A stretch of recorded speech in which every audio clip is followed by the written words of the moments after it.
नमस्कार। आज हम सभी रसखान के सवैया के कुछ पदों का वाचन और संदर्भ प्रसंग सहित इसकी व्याख्या अपने इस वीडियो के माध्यम से आप सभी के बीच प्रस्तुत कर रहे हैं। आशा करते हैं कि आप सभी इस वीडियो को रसखान जी के इन पदों को समझेंगे। रसखान जी सगुण शाखा के कवि थे। आपने भगवान कृष्ण के उस बाल स्वरूप का, उस देव स्वरूप का बहुत ही मार्मिक चित्रण किया है। आइए हम सभी इस सवैया का अध्ययन करते हैं। यह सवैया अलग अलग हिंदी विषयों में लगातार संकलन कराए जाते रहे हैं, इसी उद्देश्य से आप सभी के बीच में आज। तो पहले इसका हम वाचन देखते हैं। सवैया दो सुरों में गाया जाता है। आज हम केवल एक ही सुर का यहाँ पे प्रयोग करने वाले हैं, दूसरा सुर फिर किसी वीडियो में।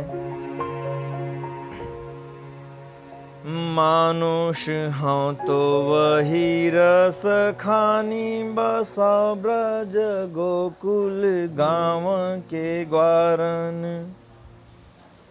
मानुष हाँ तो वही रस खानी बसा ब्रज गोकुल गाँव के ग्वारन। जो पशु हाँ तो कहा बसु मेरो चरौनीत नंद की धेनु मझारन। पाहन हो तो वही गिरी को, पाहन हो तो वही गिरी को जो धर्यो कर छत्र पुरंदर धारन। जो खग हो तो बसेरो करौ मिली कालिंदी कुलक बकी डारन। जो खग हो तो बसेरो करौ मिली कालिंदी कुल कदम्ब की डारन। याल कुटियरु कामरिया पर राजती हूँ पुर को तजी डारा। आठहु सिद्धि नवनिधि को सुख नंद की गाई चराई बेसारा। आठहु सिद्धि नवनिधि को सुख नंद की गाई चरा बेसारा।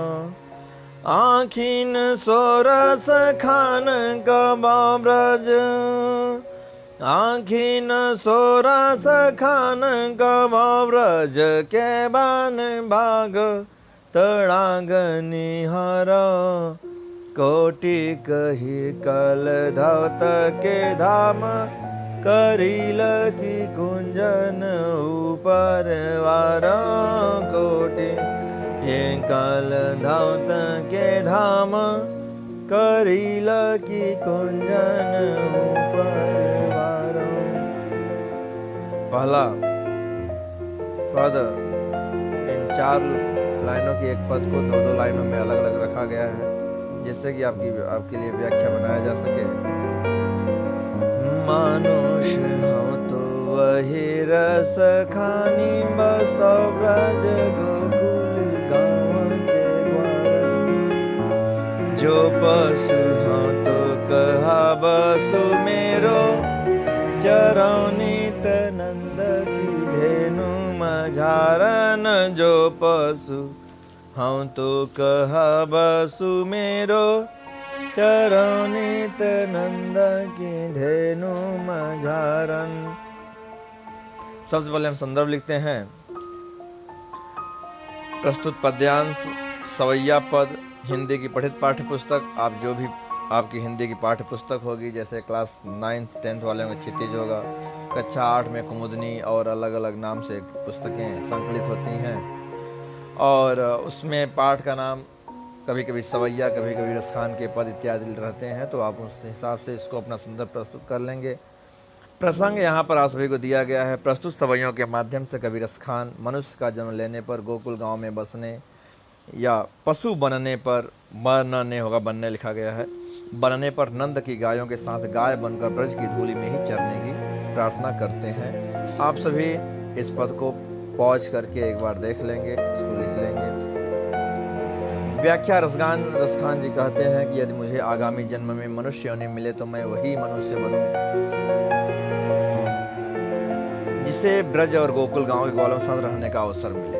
आगामी जन्म पर मेरा कोई वश नहीं है, ईश्वर जैसी योनि चाहेगा दे देगा। इसलिए यदि मुझे पशु योनि मिले तो मेरा जन्म ब्रज या गोकुल में ही हो, ताकि मुझे नित्यानंद की गायों के मध्य विचरण करने का सौभाग्य प्राप्त हो सके। यहाँ पर रसखान जी भगवान कृष्ण से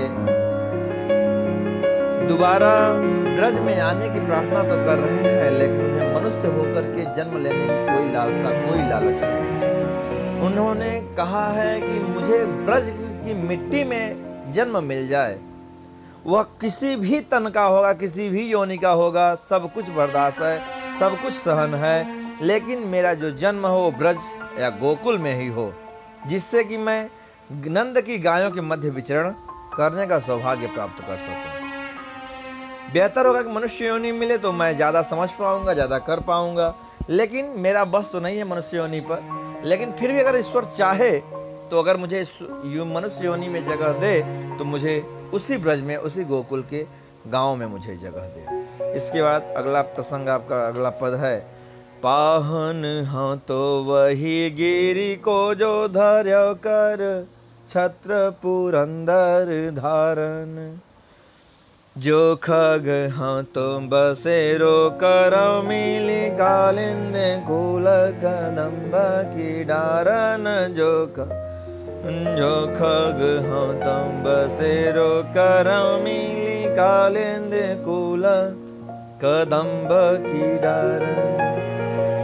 संदर्भ पूर्ववत रहेंगे, जो संदर्भ आपका एक पद का है वैसे ही संदर्भ सभी पदों के होंगे। प्रसंग अलग अलग पदों के माध्यम से प्रसंग बदलते रहते हैं, कभी कभी 2-2, 3-3 पदों में एक ही प्रसंग चलते हैं।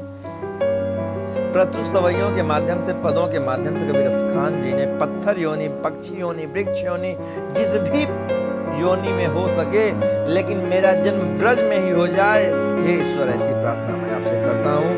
पुनः रसखान जी कहते हैं, मुझे पत्थर योनि मिले तो मैं उसी पर्वत का भाग बनूं जिसको भगवान श्री कृष्ण ने इंद्र का गर्व नष्ट करने के लिए अपने हाथ पर छाते की भांति उठा लिया था। यदि मुझे पक्षी योनि मिले तो मैं ब्रज में ही जन्म पाऊं, ताकि मैं यमुना के तट पर खड़े हुए कदम वृक्ष की डालियों में निवास कर सकूं। यहाँ पर कवि की कल्पना है कि वह ब्रज की उस रज में मिल जाना चाहता है, ब्रज की रज में वो मिल जाना चाहता है। वह पक्षी बनने को तैयार हो, पत्थर बनने को तैयार है, लेकिन वह ब्रज की रज से अलग होना नहीं चाहता है। याल कुटियरु कामरिया पर राजा तिहूँ पुर को तजी डारो, आठहूँ सिद्धि नवनिधि को सुख नंद की गाय चराई बेसारा, आठहूँ सिद्धि नवनिधि को सुख नंद की गाय चराई बेसारा। संदर्भ पूर्ववत ही है।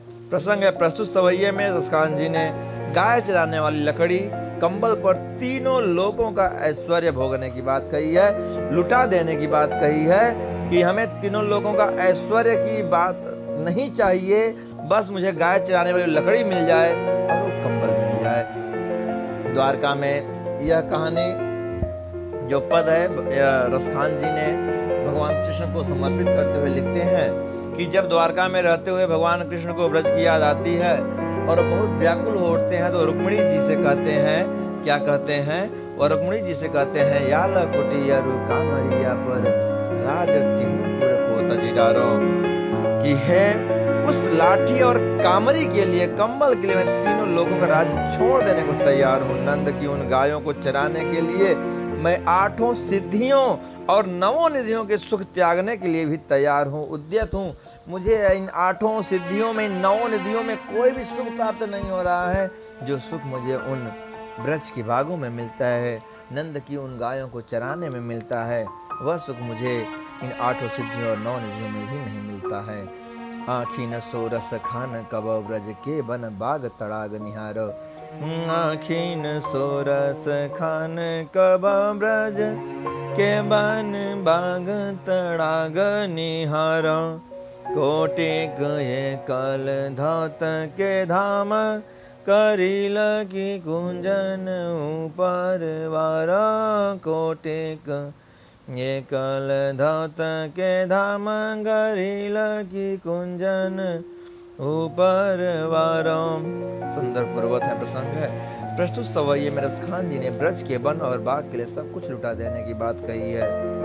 व्याख्या आगे पुनः कवि कहते हैं कि जब से मैंने अपनी इन आंखों से, यहाँ पे कवि कहते हैं, चूंकि आगे पहली पंक्तियों को बता दिया गया है, भगवान कृष्ण माता रुक्मिणी से कहते हैं, तो अब यहाँ पर लाइन सीधे ले लेते हैं। पुनः कवि कहते हैं कि जब से मैंने अपनी इन आंखों से ब्रज के वन और तालाबों को देखा है, अर्थात जब से मुझे उनकी याद आई है, ऐसा भगवान कृष्ण रुक्मिणी माता से कहते हैं कि जब से मुझे ब्रज के उन बागों और तालाबों की, वनों की मुझे जब से याद आई है, तब से मैं उन्हें देखने के लिए, उन्हें पाने के लिए, उन्हें छूने के लिए व्याकुल हो गया हूँ, मातुर हो गया हूँ। और ये वैभव के प्रतीक, सोने चांदी के महल, ये सभी मेरे लिए उन ब्रज के करील कुंजों पर, उन कांटों पर, उन कांटों के बगीचों पर मैं सब कुछ न्यौछावर कर देता हूँ। अर्थात मुझे उन करील कुंजों में जो आनंद आता है, उन ब्रज के तालाबों में जो मुझे आनंद आता है, यहाँ पर ये 8 सिद्धियाँ होने पर भी, सोने चांदी के महल होने पर भी, करोड़ों सोने चांदी के महल होने पर भी मुझको वो खुशी, वो आनंद नहीं मिलता है। इसलिए मुझे उस ब्रज की बहुत याद आ रही है। और इसी ब्रज पर, जिस ब्रज के लिए कृष्ण इतने व्याकुल हैं, उसी ब्रज में की रज बनने को तैयार रसखान जी ऐसे पदों के माध्यम से भगवान से प्रार्थना करते हैं। तो फिलहाल आज हम बस इन्हीं 2 पदों को लेकर के आपके बीच में उपस्थित थे। चलिए फिर हम अगले किसी पद को लेकर के आप सभी के बीच उपस्थित होंगे। तब तक पढ़ते रहें, लिखते रहें। जय श्री कृष्ण।